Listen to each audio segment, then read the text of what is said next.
ಎಲ್ಲ ನಮಸ್ಕಾರ. ಪಾಸಿಟಿವ್ ಪ್ರತಿಕ್ರಿಯೆ ಎಲ್ಲ ಸ್ನೇಹಿತರುಗಳಿಗೆ ನಮಸ್ಕಾರ. ನಿಜವಾಗ್ಲೂ ಒಂದು ಮಾತು ಹೇಳೋದಕ್ಕೆ ಇಷ್ಟಪಡ್ತೀನಿ.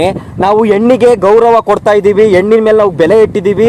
ನಮ್ಮ ಕರ್ನಾಟಕ ಮಾತೆ, ನಮ್ಮ ಭಾರತ ಮಾತೆಗೆ ನಾವು ಸಿಕ್ಕಾಪಟ್ಟೆ ಗೌರವ ಕೊಟ್ಟು ಅವ್ರನ್ನ ಹಗಲು ರಾತ್ರಿ ಕಾಯ್ತಾ ಇದ್ದೀವಿ. ಒಂದು ಹೆಣ್ಣು ಮಗಳು ರಾತ್ರಿ 12 ಗಂಟೆಗೆ ಒಬ್ಬಳೇ ಓಡಾಡಿದ ತಕ್ಷಣ ನಮ್ಮ ರಾಜ್ಯ ರಾಮರಾಜ್ಯ ಆಗ್ಬಿಡುತ್ತೆ ಅಂತ ಅಂದ್ಬಿಟ್ಟು ಎಷ್ಟೋ ಜನ ನಮ್ಮ ಯುವಕರುಗಳು ಸ್ಟೇಟಸ್ ಮೇಲೆ ಸ್ಟೇಟಸ್ಸು, ಫೋಟೋಸು, ಅವ್ರ ಅಕ್ಕ ತಂಗಿರುಗಳಿಗೆ ಮರ್ಯಾದೆ ಏನು ಕೊಡೋದೇನು ಕೇಳ್ತೀರಾ. ಆಮೇಲೆ ಅವ್ರ ಅಣ್ಣ ತಮ್ಮದಿರುಗಳು ನಮ್ಮ ಅಮ್ಮನ್ನ ನಾವು ಹಂಗೆ ಸೇಫ್ ಮಾಡ್ತಾ ಇದೀವಿ, ನಮ್ಮ ಅಕ್ಕ ತಂಗಿರನ್ನ ನಾವು ಹಿಂಗೆ ಸೇಫ್ ಮಾಡ್ತಾ ಇದೀವಿ ಅಂತ ಎಷ್ಟೋ ಬಿಲ್ಡಪ್ಗಳು ತಗೋತಾರೆ. ಆ ಬಿಲ್ಡಪ್ಗಳ ಮಧ್ಯದಲ್ಲಿ ಎಷ್ಟೋ ಅತ್ಯಾಚಾರಗಳು ನಡೀತಾ ಇದಾವೆ, ರೇಪ್ಗಳು ನಡೀತಾ ಇದಾವೆ. ಅದ್ರ ಬಗ್ಗೆ ಮಾತಾಡ್ಬೇಕಾದ್ರೆ ಯಾವನ್ಗೂ ಕೂಡ ಧೈರ್ಯ ಇರಲ್ಲ. ಅದನ್ನ ಬಿಟ್ಬಿಟ್ಟು ಈ ಟಿಕ್ ಟಾಕು, ಇನ್ಸ್ಟಾಗ್ರಾಮ್ ರೀಲ್ಸ್ಗಳಲ್ಲಿ ನಾವು ಹೆಣ್ಮಕ್ಳುಗಳಿಗೆ ಅಷ್ಟೊಂದು ಮರ್ಯಾದೆ ಕೊಡ್ತಾ ಇದ್ದೀವಿ, ಹೆಣ್ಮಕ್ಳು ಅಂದರೆ ನಮ್ಮ ತಾಯಿ ಸಮಾನ, ಅದನ್ನೆಲ್ಲಾನು ಬಿಟ್ಟು ಸ್ಟೇಟಸ್ಗಳನ್ನ ಹಾಕೊಳ್ಳೋದಕ್ಕೆ ಟೈಮ್ ಇದೆ, ಅದನ್ನ ವಿಡಿಯೋ ರೆಕಾರ್ಡ್ ಮಾಡ್ಕೊಳ್ಳೋದಕ್ಕೆ ಟೈಮ್ ಇದೆ.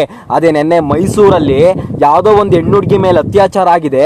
ಆ ಅತ್ಯಾಚಾರ ಆಗಿರೋ ಒಂದು ಹುಡುಗಿ ಮೇಲೆ ಒಂದು ರಿಪೋರ್ಟ್ ಮಾಡಬೇಕು. ಏನಕ್ಕೆ ಅಂದರೆ ಅತ್ಯಾಚಾರ ಆಗಿರೋದು ಒಂದು ಯೂತ್ಸು, ಅಂದರೆ ಒಂದು ಕಾಲೇಜಿನ ವಿದ್ಯಾರ್ಥಿಗಳು. ಆ ಕಾಲೇಜಿನ ವಿದ್ಯಾರ್ಥಿಗಳ ಪರವಾಗಿ ಕಾಲೇಜಿನ ವಿದ್ಯಾರ್ಥಿಗಳೇ ಹೋರಾಡೋದಕ್ಕೆ ಟೈಮ್ ಕೊಡಲಿಲ್ಲ ಅಂದರೆ ಇನ್ಯಾರು ಹೋರಾಡೋದಕ್ಕೆ ಬರ್ತಾರೆ?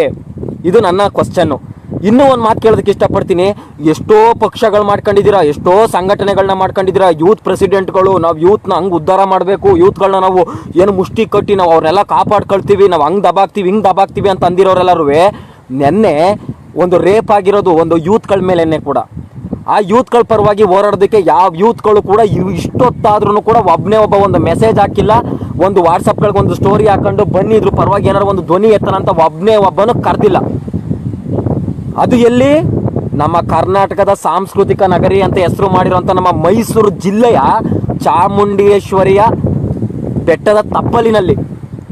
ಇನ್ನೂ ಒಂದು ನನಗೆ ಬೇಜಾರಾದ ವಿಷಯ ಏನು ಅಂತ ಅಂದರೆ, ನಮ್ಮ ಇಂದ್ರಜಿತ್ ಲಂಕೇಶ್ ಅವರಾಗಿರ್ಬೋದು, ಕನ್ನಡ ಪರ ಸಂಘಟನೆ ಯಾರೋ ದರ್ಶನ್ ಅವ್ರನ್ನ 5 ವರ್ಷ ಬ್ಯಾನ್ ಮಾಡಬೇಕು ಅಂತ ಬಂತಲ್ಲ, ಆ ಸಂಘಟನೆಗಳು ಎಲ್ಲೋದು ಅಂತ ಹುಡುಕ್ತಾ ಇದ್ದೀನಿ, ಇನ್ನೂ ಕಣ್ಣಿಗೆ ಬಿದ್ದಿಲ್ಲ. ಏನಕ್ಕೆ ಕೇಳ್ತಾ ಇದ್ದೀನಿ ಅಂದರೆ ಈ ಮಾತನ್ನ, ನಾನೊಬ್ಬ ದರ್ಶನ್ ಅವ್ರ ಅಭಿಮಾನಿ ಅಂತ ಈ ಮಾತುಗಳನ್ನ ಕೇಳ್ತಾ ಇಲ್ಲ ನಾನು. ದರ್ಶನ್ ಸರ್ರು ಯಾರೊಬ್ಬ ವೇಟರ್ ಮೇಲೆ ಅಲ್ಲೇ ಮಾಡಿದ್ದನ್ನ ಸ್ಪೆಷಲಾಗಿ ಇನ್ವೆಸ್ಟಿಗೇಷನ್ನ ಬೆಂಗಳೂರಿಂದ ಮೈಸೂರಲ್ಲಿರೋ ಜನಗಳ ಹತ್ರ ಕಳಿಸಿ ಅಲ್ಲಿ ಇನ್ವೆಸ್ಟಿಗೇಷನ್ ಮಾಡಿ ಪೊಲೀಸ್ ಕಂಪ್ಲೇಂಟ್ ಕೊಟ್ಟಂತಹ ಇಂದ್ರಜಿತ್ ಲಂಕೇಶ್ ಅವರು ಇವತ್ತು ಮೈಸೂರು ಹುಡುಗಿನೇ, ದರ್ಶನ್ ಅವರು ಮೈಸೂರವ್ರೆ, ಮೈಸೂರು ಹುಡುಗಿ ಮೇಲೇನೆ ರೇಪ್ ಆಗಿರೋದು. ಆ ಬಡವ್ರ ಪರವಾಗಿ ಏನಕ್ಕೆ ಇಂದ್ರಜಿತ್ ಲಂಕೇಶ್ ಅವರು ದರ್ಶನ್ ಸರ್ನ ಬ್ಯಾನ್ ಮಾಡಬೇಕು ಅಂದಿದ್ದ ಸಂಘಟನೆ ಎಲ್ಲೋದ್ರು ಇವರೆಲ್ಲರೂ? ಏನಕ್ಕೆ? ರೇಪ್ ಆಗಿದ್ದವ್ರು ಯಾರು ಕರೋಡ್ಪತಿನ, ವಿಜಯ್ ಮಲ್ಯನ್ ಮಕ್ಕಳ, ಇಲ್ಲಾಂದ್ರೆ ಅಂಬಾನಿಯವ್ರ ಮಕ್ಕಳ? ಬಿಡು, ಕೋಟ್ಯಾಂತರ ರೂಪಾಯಿ ದುಡ್ಡು ಐತೆ, ರೇಪ್ ಆಗಿದ್ರು ಕೂಡ ಅವರು ಸಾಲ್ವ್ ಮಾಡ್ಕೊಂಡು ಬರ್ತಾರೆ ಅಂತವ? ನಿಜವಾಗ್ಲೂ ಒಂದು ಮಾತು ಹೇಳಕ್ಕೆ ಇಷ್ಟಪಡ್ತೀನಿ. ನಾನು ಯೂತು, ನಾನು ಕಾಲೇಜ್ ಸ್ಟೂಡೆಂಟ್ನ ನಾನು ಪವರ್ ಮಾಡಿದ್ದೀನಿ, ಕಟ್ತಾ ಇದ್ದೀನಿ, ನಾನು ದಬಾಕ್ತಾ ಇದ್ದೀನಿ, ಹೆಸರು ಮಾಡ್ತಾ ಇದ್ದೀನಿ, ಬ್ಯಾನರ್ಗಳು ಹೊಡೆಸ್ಬಿಡ್ತೀನಿ.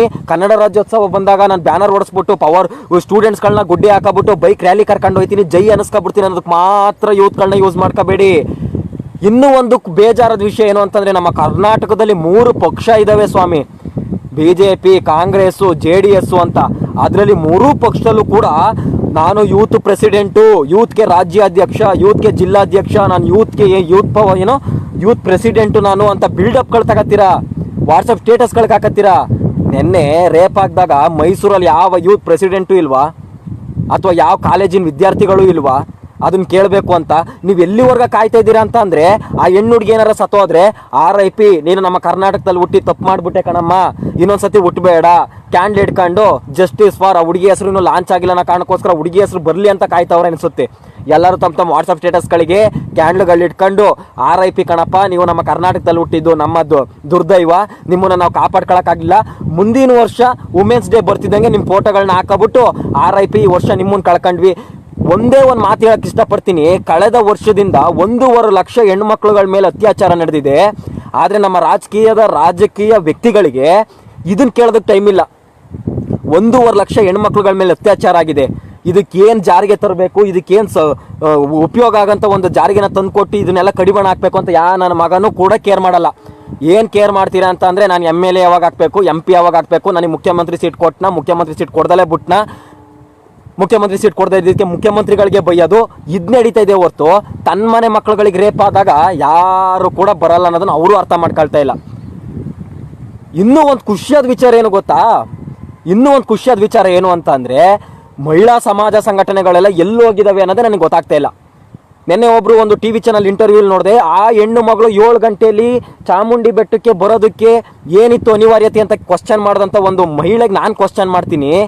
ತಮ್ಮ ಮಕ್ಕಳುಗಳಿಗೆ ಮಹಾತ್ಮ ಗಾಂಧೀಜಿಯವರು ಒಂದು ಕನಸನ್ನ ಕಂಡಿದ್ರು, ಮಧ್ಯರಾತ್ರಿ 12 ಗಂಟೆಯಲ್ಲಿ ಯಾವಾಗ ಒಂದು ಹೆಣ್ಮಗಳು ನಡು ರಸ್ತೆಯಲ್ಲಿ ಧೈರ್ಯವಾಗಿ ಓಡಾಡ್ತಾಳೆ ಅವಾಗ ರಾಮರಾಜ್ಯ ಆಗುತ್ತೆ ನಮ್ಮ ಕರ್ನಾಟಕ, ನಮ್ಮ ಭಾರತ ಅಂತ ನಿಮ್ಮ ಮಕ್ಕಳುಗಳಿಗೆ ಬರೀ ಉಪದೇಶಕ್ಕೋಸ್ಕರ ಮಾತನ್ನು ಹೇಳ್ಬೇಕು ಅನ್ಕೊಂಡಿದ್ದೀರೋ ಅಥವಾ ಪ್ರಾಕ್ಟಿಕಲ್ ಆಗಿ ಇದನ್ನ ನಾವು ಜಾರಿಗೊಳಿಸ್ಬೇಕು ಅಂತ ಅನ್ಕೊಂಡಿದ್ದೀರೋ? ಸುಮ್ಮನೆ ಬರೀ ಬಾಯಿ ಮಾತಿಗೆ 12 ಗಂಟೆ ರಾತ್ರಿ ಒಂದು ಹೆಣ್ಮಕ್ಳುಗಳನ್ನ ನೆಡ್ಕೊಂಡು ಹೋಗ್ತಿದ್ದಂಗೆ ಆ ಕನಸನ್ನ ಕಾಣ್ತಾ ಇದೀವಿ ಅಂತ ಅಂದ್ಬಿಟ್ಟು ಸುಮ್ಮನೆ ಬರೀ ಬಾಯಿ ಮಾತಿಗೆ ಹೇಳೋದಲ್ಲ. ಬರೀ ಸಂಜೆ 7 ಗಂಟೆಗೆ ಒಂದು ಹೆಣ್ಮಗಳು ಏನು ಕೂದ್ಲು ಅಂತ ಕೇಳ್ತಾ ಇದ್ದೀರಲ್ಲ, ಪ್ರತಿಯೊಂದು ಶಾಲೆ ಕಾಲೇಜುಗಳಲ್ಲಿ ಒಂದು ಹೆಣ್ಮಕ್ಳು ರಾತ್ರಿ 12 ಗಂಟೆಗೆ ಕರ್ಕೊಂಡೋಗಿ ಬಿಡೋವಂಥ ಪರಿಸ್ಥಿತಿನ ನಾವು ತಗೊಂಡು ಬರ್ತೀವಿ ಅಂತ ಹಂಗಾರೆ ಸುಮ್ಮನೆ ಭಾಷಣ ಮಾಡ್ತೀರಾ ಕಾಲೇಜ್ಗಳಿಗೆ ಹೋದಾಗೆಲ್ಲ? ಪ್ರತಿ ಕಾಲೇಜುಗಳಿಗೆ ಹೋದಾಗ ನಿಜವಾಗ್ಲೂ ಕೂಡ ನಮ್ಮ ಪವರ್ ಆಫ್ ಯೂತು, ನಾವು ಯೂತ್ಗಳನ್ನ ಸಂಘಟನೆ ಕಟ್ಟಿದ್ದೀವಿ, ನಾವು ಹಂಗೆ ಮಾಡಿದ್ದೀವಿ.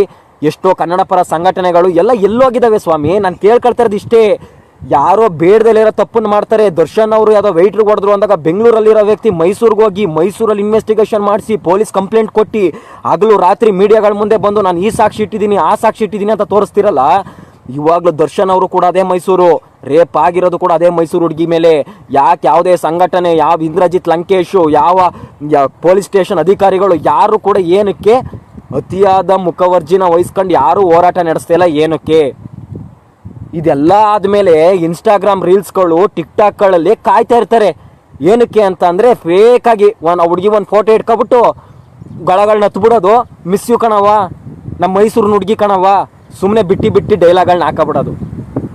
ಅಯ್ಯೋ, ಏನು ಕರ್ನಾಟಕ, ಏನು ಭಾರತ, ಇಲ್ಲಿ ಹುಟ್ಟಿರೋರು ಪುಣ್ಯ. ಒಂದೊಂದು ಹೆಣ್ಣು ಮಗಳನ್ನ ನಾವು ಭಾರತ ಮಾತೆಗೆ ಹೋಲಿಸ್ತೀವಿ, ನಿಮ್ಮನ್ನು ನಾವು ಹಂಗೆ ಕಾಪಾಡ್ಕೊಳ್ತೀವಿ ಹಿಂಗೆ ಕಾಪಾಡ್ಕೊಳ್ತೀವಿ ಅಂತ ಅಂದ್ಬಿಟ್ಟು ಸುಮ್ಮನೆ ಡೈಲಾಗ್ಗಳು ಹೇಳೋದಲ್ಲ. ಇಂಥ ಸಿಚುವೇಶನ್ ಬಂದಾಗ ಯಾವನ್ ಎದ್ದು ನಿಲ್ತಾನಲ್ಲ ಅವನು ಮನಸ್ಸು ಒಳಗಡೆ ನಿಜವಾಗ್ಲೂ ಹೆಣ್ಣಿನ ಮೇಲೆ ಒಂದು ಗೌರವ ಇಟ್ಟಿರ್ತಾನೆ. ನಾಳೆ ಹುಡುಗಿ ಸತ್ತೋಗ್ಬಿಡ್ಲಿ, ನಾಳೆ ಬೆಳಗ್ಗೆಯಿಂದ ಸಂಜೆವರೆಗ ಎಲ್ಲ ಕಾಲೇಜ್ ಹುಡುಗಿರು ವಯಸ್ಸಾಗಿರೋರು ಎಲ್ಲರೂ ವಾಟ್ಸಪ್ ಸ್ಟೇಟಸಲ್ಲೂ ಅದೇ ರೇಪ್ ಮಾಡಿ ಸಾಯಿಸ್ಬಿಟ್ರಂತೆ, ಅವ್ರನ್ನ ಗುಂಡಿಗೆ ಕೊಲ್ಲಬೇಕು, ನಡು ರೋಡ್ ಮಧ್ಯದಲ್ಲಿ ಮೇಣ ಸುಡ್ತಿರಲ್ಲ, ಮೇಣ ಬದಲು ಅವ್ರನ್ನ ಸುಡಿ. ಈ ಬಿಟ್ಟಿ ಡೈಲಾಗ್ಗಳನ್ನ ಹೇಳೋದಕ್ಕೆ ಟೈಮ್ ಇರುತ್ತೆ. ಇವಾಗ ಆಗಿದೆ, ಕೇಳೋಣ, ನಿಲ್ಲೋಣ, ಹೋರಾಡೋಣ, ಏನೂ ಇಲ್ಲ. ಸುಮ್ಮನೆ ಮೊಬೈಲ್ ಇಟ್ಕೊಂಡು ಇನ್ಸ್ಟಾಗ್ರಾಮ್ ರೀಲ್ಸ್ ಮಾಡೋಣ, ಲೈಕ್ ಎಷ್ಟು ಬಂತು, ಕಮೆಂಟ್ ಬಂತು, ಲೈಕ್ ಆಮೇಲೆ ಬಟ್ಟೆನ ನಾವು ಎಷ್ಟು ಕೆಳಗಡೆ ಡೀಪ್ ಇಳಿಸ್ಕೊಳ್ತೀವಿ ಅಷ್ಟು ನಮ್ಗೆ ಎಷ್ಟು ಲೈಕ್ಗಳು ಬರ್ತವೆ ಅಂತ ಅಂದ್ಬಿಟ್ಟು ಯೋಚನೆ ಮಾಡ್ತೀರ ಹೊರ್ತು, ನನ್ನ ತಂಗಿಗೋ ನನ್ನ ಅಕ್ಕಂಗೋ ರೇಪ್ ಆಗಿದೆ, ಅವರಿಗೆ ನಾವು ಕಾಲೇಜು ಸ್ಟೂಡೆಂಟ್ಗಳೆಲ್ಲ ಸೇರ್ಕೊಂಡು ನಾವೇನು ಮಾಡ್ಬೋದು ಅಂತ ಐಡಿಯಾ ಓಡಿಸಿದ್ರೆ ಇವತ್ತು ಈ ಪರಿಸ್ಥಿತಿ ನಮ್ಮ ಮೈಸೂರಿನ ಜನತೆಗೂ ಬರ್ತಿರಲಿಲ್ಲ, ನಾವು ಕೇಳೋಂಥ ನೆಸೆಸಿಟಿನೂ ಇರ್ತಿರಲಿಲ್ಲ. ನಿಜವಾಗ್ಲೂ ಈ ವಿಡಿಯೋನ ಪ್ರತಿಯೊಬ್ಬರು ಹೆಣ್ಮಕ್ಳುಗಳು ಶೇರ್ ಮಾಡ್ಕೊಳ್ಳಿ. ಎಂತೆಂಥದೋ ಶೇರ್ ಮಾಡೋದಲ್ಲ, ಇಂಥವು ಶೇರ್ ಮಾಡಿ. ಇಷ್ಟ ಆದರೆ ಏನು ಬೇಕಾದ್ ಮಾಡ್ಕೊಳ್ಳಿ. ಮೇಲ್ಗಡೆ ನನ್ನ ಪೇಜ್ ಕಾಣಿಸ್ತೈತಿ, ಇನ್ನೂ ಒಳ್ಳೊಳ್ಳೆ ವೀಡಿಯೋಗಳು ಬೇಕು ಅಂದರೆ ನೋಡ್ಕೊಳ್ಳಿ. ನಮಸ್ಕಾರ, ಬಾಯ್. ಈ ಮಾಹಿತಿ ನಿಮಗೆ ಇಷ್ಟವಾಗಿದ್ದರೆ ಲೈಕ್ ಮಾಡಿ, ಶೇರ್ ಮಾಡಿ, ಹಾಗೆ ನಮ್ಮ ಕೋಸ್ಟಲ್ ಕನ್ನಡ ಯೂಟ್ಯೂಬ್ ಚಾನಲ್ಗೆ ಸಬ್ಸ್ಕ್ರೈಬ್ ಮಾಡಿ. ನಮ್ಮ ಹೆಚ್ಚಿನ ಅಪ್ಡೇಟ್ಸ್ಗಳಿಗಾಗಿ ಕೋಸ್ಟಲ್ ನೆಟ್ವರ್ಕ್ ಇನ್ಸ್ಟಾಗ್ರಾಮ್ ಪೇಜ್ ಹಾಗೆ ಫೇಸ್ಬುಕ್ ಪೇಜ್ಗೆ ವಿಸಿಟ್ ಮಾಡಿ. ಧನ್ಯವಾದಗಳು.